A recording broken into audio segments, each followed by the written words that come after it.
আসসালামু আলাইকুম বন্ধুগণ, কেমন আছেন? আশা করি সবাই ভালোই আছেন।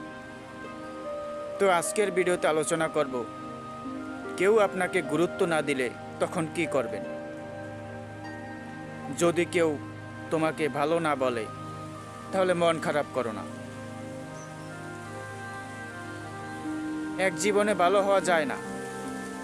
আপনার লাইফে এমনও কেউ হয়তো আছে যে আপনাকে পাত্তাই দেয় না,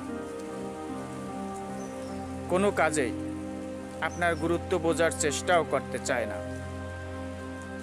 এই ধরনের সমস্যায় প্রতিটি মানুষই সম্মুখীন হয়েছেন একাধিকবার, আর আপনাকে তোয়াক্কা না করার এই সমস্যার সম্মুখীন হয়েছেন একাধিকবার। এই সমস্যার সম্মুখীন আপনি আপনার বাড়িতে, অফিসে, স্কুল, কলেজ বা ফ্রেন্ড সার্কেলেও হতে পারেন। আর এই পরিস্থিতিতে আপনার নিজের অনেক ছোট মনে হতে থাকবে, আপনার যেন কোনো মূল্যই নেই। আজ আমরা এই বিষয় নিয়ে আলোচনা করব যে এমন পরিস্থিতিতে আমাদের কি করা উচিত। যারা আপনার এই মূল্যবোধ বোঝে না তাদেরকে ছেড়ে দিন। যেখানে আপনার মতামতের কোনো দামই নেই, সেখানে আপনি আপনার অমূল্য মতামত কেন দিবেন? কেন অযথা তাদের সঙ্গে আপনার মূল্যবান সময় নষ্ট করবেন? যেখানে আপনাকে কেউ গুরুত্বই দিচ্ছে না, সেখানে গুরুত্ব পাওয়ার তো কোনো দরকারই তো নেই আপনার।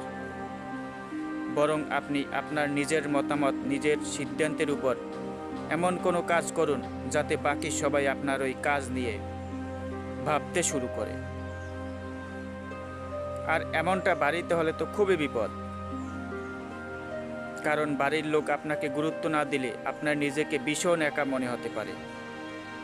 তাই সেই ক্ষেত্রে আত্মসম্মান বা অহংকারী না এনে নিজের সমস্যাগুলো, নিজের বক্তব্য অবশ্যই তাদেরকে সরাসরি একবার বলার চেষ্টা করুন। তারা অবশ্যই আপনার কথা বুঝতে পারবে, কারণ নিজের পরিবার এবং আপনজন যেমনই ব্যবহার করুক না কেন, তারা কিন্তু নিজেরই হয়। তাদের ক্ষতি হয়ে গেলে তেমন যা আপনারও ক্ষতি হবে, আবার আপনার কোনো ক্ষতি হয়ে গেলে তা কিন্তু তাদেরই হবে। কিন্তু অফিসে কিংবা ফ্রেন্ড সার্কেল যদি এই সমস্যার সৃষ্টি হয়, তাহলে সেখানে নিজের মতামত কখনোই দিবেন না। যারা আপনার মূল্য বোঝে না তাদেরকে আপনার গুরুত্ব বোঝানোর কোনো দরকার নেই। কে বলেছে যে তাদেরকে আপনি গুরুত্ব দিলে তারাই আপনাকে বেশি গুরুত্ব দেবে? অর্থাৎ আপনার মতামত সেখানেই দিন যেখানে কেউ আপনাকে গুরুত্ব দেয়, যেখানে আপনার মতামত কেউ শুনতে চায়। আর আমাদের প্রত্যেকটা মানুষেরই এক একটা রকমের মতামত রয়েছে। সেক্ষেত্রে আপনি সব সময় চেষ্টা করুন নিজের মতামত নিজের লাইফের কাজে লাগাতে। আর এভাবে আপনিও ঠিক একদিন নিজের গন্তব্যে পৌঁছে যাবেন। আর তারপর যারা আপনার মতামতকে গুরুত্ব দিতে চায় না, তারাই আপনার কাছে আসবে আপনার মতামত জানতে। অর্থাৎ গুরুত্ব পাওয়া কিংবা না পাওয়া শুধুমাত্র সময়ের অপেক্ষা। আর সবাই জানে যে সময় পরিবর্তনশীল, তাই দিন কিন্তু আপনারও আসবে। আপনারও আশেপাশে, ঘরে বাইরে, এমনকি কিছু কিছু মানুষ রয়েছে যারা আপনাকে অপদস্থ করতে চায়, যারা আপনাদের সকলের কাছে আপনাকে ছোট করে তুলতে চায়।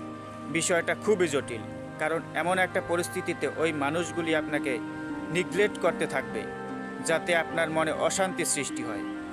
এর ফলে আপনি তাদের সঙ্গে মিশতে পারবেন আর না তাদেরকে ছাড়তে পারবেন। আর এই পরিস্থিতিতে আপনি সবথেকে ভালো যেটা করতে পারবেন সেটা হলো, আপনিও তাদেরকে গুরুত্ব না দিলে বাস্তবে কিন্তু আপনার কোনো কিছুই যাবে আসবে না। তাই তাদের কাছেই আপনার গুরুত্ব পেতে হবে এমনটা কখনোই ভাববেন না। অর্থাৎ সেই সব বিষয়ে আপনার ইনভলভ হওয়ার কোনো দরকার নেই। তাদেরকে পুরোপুরি এড়িয়ে চলুন এবং চুপ থাকতে শিখুন। আর এক্ষেত্রে মাদার তেরেসাও বলেছেন, চুপ থাকতে শিখুন। দেখবেন যে একদিন আপনার সঙ্গে খারাপ করেছে, সেও একদিন আপনার পায়ে এসে পড়বে। আর ভাই, এই পৃথিবীতে কিন্তু সময়ের মূল্য সবাই বুঝে না। আপনার মতামত, যুক্তি এবং প্রমাণ যখন কেউ মানতে চাইছে না, তখন আপনাকে নীরবে সেই স্থান থেকে সরে আসতে হবে। কারণ আপনি যতবার চেষ্টা করবেন নিজের মতামতকে গুরুত্ব পাওয়ার ততই আর কিন্তু পরিস্থিতি আরও খারাপ হয়ে উঠতে থাকবে। সেই সমস্ত মানুষগুলি আপনার কাছে সময় বাধা হয়ে দাঁড়াবে, কোনো কাজে সুষ্ঠু মতো হতেই দেবেন আপনার। তারা আপনার মাথায় এক অস্বস্তিকর ভাবনা ঢুকিয়ে দেবে, আপনাকে নিরুৎসাহিত করবে। আর এর থেকে মুক্তি পেতে আপনার বিবেক, আপনার মূল্যবোধ কাউকে প্রবেশ করতে দিবেন না। দেখবেন একদিন আপনি অনেক শান্তি পাবেন এবং আপনার প্রতিটা কাজেই আপনি সফলতা পাবেন। অর্থাৎ সহজ কথা হলো, যে আপনাকে গুরুত্ব দিচ্ছে না তাকে আজ থেকে এড়িয়ে চলতে শিখুন। আর এভাবেই একটা সময় পর আপনি অবশ্যই সঠিক জায়গায় গুরুত্ব পাবেন।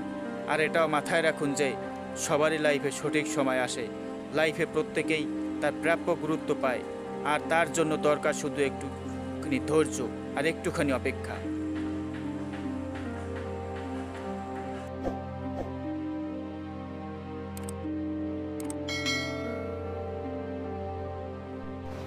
SM Sujan records.